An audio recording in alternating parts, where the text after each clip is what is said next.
What's a joke that's so stupid it's funny? 3 guys are walking through the woods when they find a lamp. One of them picks it up, rubs it, and out pops a genie. It booms, "You have finally freed me after all these years. So I'll grant each one of you 3 wishes." The first guy immediately blurts out, "I want $1 billion.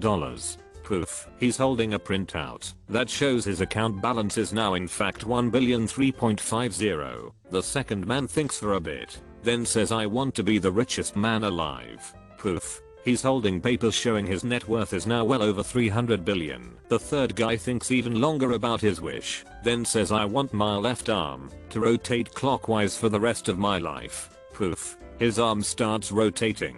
The genie tells them it's time for their second wish. The first guy says, "I want to be married to the most beautiful woman on earth." Poof. A stunning beauty wraps herself around his arm. The second guy says, "I want to be good looking and charismatic, so I can have every girl I want." Poof. His looks change, and the first guy's wife immediately starts flirting with him. The third guy says, "I want my right arm to rotate counterclockwise until I die." Poof. Now both his arms are rotating in opposite directions. The genie tells them to think very carefully about their third wish. The first guy does, and after a while says, "I never want to become sick or injured. I want to stay healthy until I die." Poof. His complexion improves, his acne is gone, and his knees don't bother him anymore. The second guy says, "I never want to grow old. I want to stay 29 forever." Poof. He looks younger already. The third guy smiles triumphantly and says, "My last wish is for my head to nod back and forth."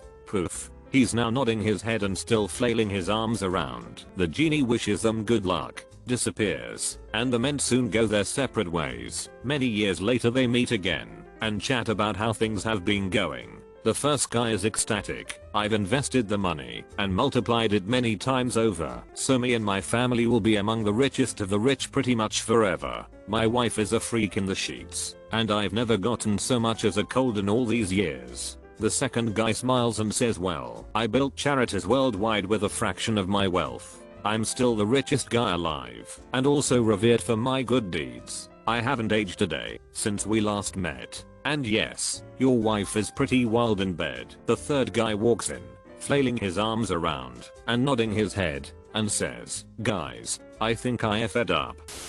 A blonde and a lawyer are seated next to each other on a flight from Los Angeles to New York. The lawyer asks if she would like to play a fun game. The blonde, tired, just wants to take a nap, so she politely declines and rolls over to the window to catch a few winks. The lawyer persists and explains that the game is easy and a lot of fun. He says, "I ask you a question, and if you don't know the answer, you pay me $5 and vice versa." Again, she declines and tries to get some sleep. The lawyer, now agitated, says, "Okay, if you don't know the answer, you pay me $5, and if I don't know the answer, I will pay you $500. This catches the blonde's attention, and, figuring there will be no end to this torment, agrees to the game. The lawyer asks the first question, "What's the distance from the earth to the moon?" The blonde doesn't say a word, reaches into her purse, pulls out a $5 bill, and hands it to the lawyer. "Okay," says the lawyer, "your turn."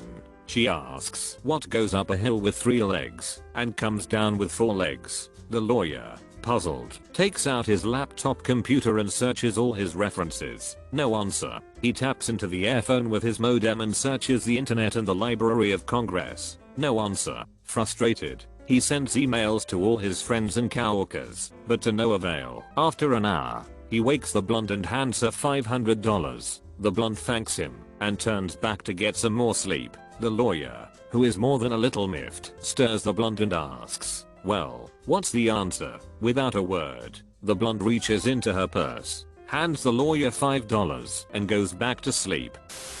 A husband and wife were driving through Louisiana. As they approached Natchitoches, they started arguing about the pronunciation of the town. They argued back and forth. Then they stopped for lunch. At the counter, the husband asked the blonde waitress, "Before we order, could you please settle an argument for us? Would you please pronounce where we are very slowly?" She leaned over the counter and said, "Burjekiing."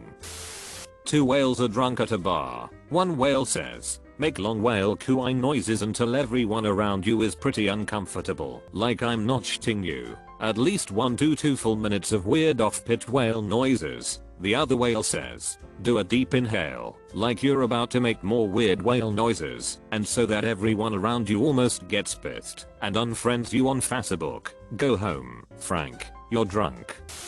Do any of you have experience making Moroccan rolls? I found a recipe in a magazine, but I wasn't sure about it, because the recipe calls for thyme and a bunch of other spices. I had them all, but unfortunately they were all expired. I decided to make them anyways, took them to a party, and they ended up all being eaten. Everyone thought they were delicious. I guess what they say is true. People love that old time Moroccan roll. It's business as usual for a bartender. And one day as he is cleaning his bar, when an unusual customer walks in. The man is dressed in an expensive suit, has a beautiful supermodel hanging off each arm, and has a limo parked outside. Furthermore, the man has an orange for a head. The customer sits down at the bar and orders everyone a drink. He pays for it from a roll of hundreds and manages to get the attention of every woman in the joint. Despite having an orange for a head, the bartender is not a man to pry. But he feels compelled to ask about this man's life. Excuse me, says the bartender, I can't help but notice that you're obviously fabulously wealthy and irresistible to women, but you have an orange for a head. How did that happen? So the man told his story. A while back, when I was penniless, I was walking along the beach and saw an old lamp, half buried in the sand. I picked it up and gave it a clean, and poof, out popped a genie. The genie explained that he had been trapped in that lamp for 200 years, and that he was so grateful to me for freeing him that he would give me 3 wishes. For my first wish I asked for an unlimited fortune. The genie said it is done, and from then on, whenever I needed money, it was there. For my second wish I asked for the attention of all the most beautiful women in the world. The genie said it was done, and since then I have been able to get any woman I wanted. For my third wish, and this is the bit where I kinda fed up, I asked for an orange for a head. My dad called me the other day just to tell me this joke. A frog walks into a bank and approaches the teller. He sees the teller's name tag read Paddy Black and says, I'd like to take out a loan, Mrs. Black. Certainly, says the teller. How much would that be for? $1 million, replies the frog.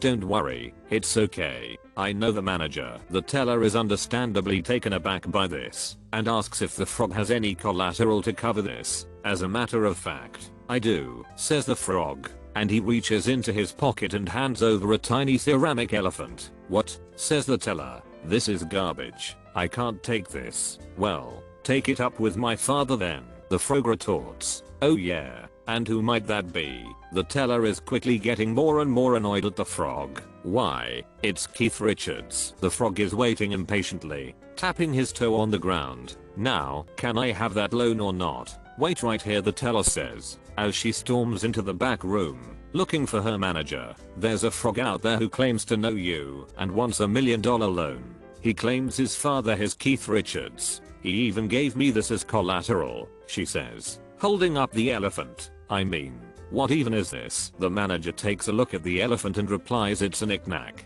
Paddy Black, give the frog a loan. His old man's a rolling stone. 12 priests were about to be ordained. The final test was for them to line up in a straight row, totally naked, while a beautiful, big-breasted nude model danced before them. Each priest had a small bell attached to his penis. They were told that anyone whose bell rang when the nude model danced in front of them would not be ordained, because he had not reached a state of spiritual purity. The beautiful model danced before the first candidate, with no reaction. She proceeded down the line with the same response from all the priests, until she got to the final priest. As she danced, his bell began to ring so loudly that it flew off and fell clattering to the ground. Embarrassed, he took a few steps forward and bent over to pick up the bell. Then all the other bells started to ring.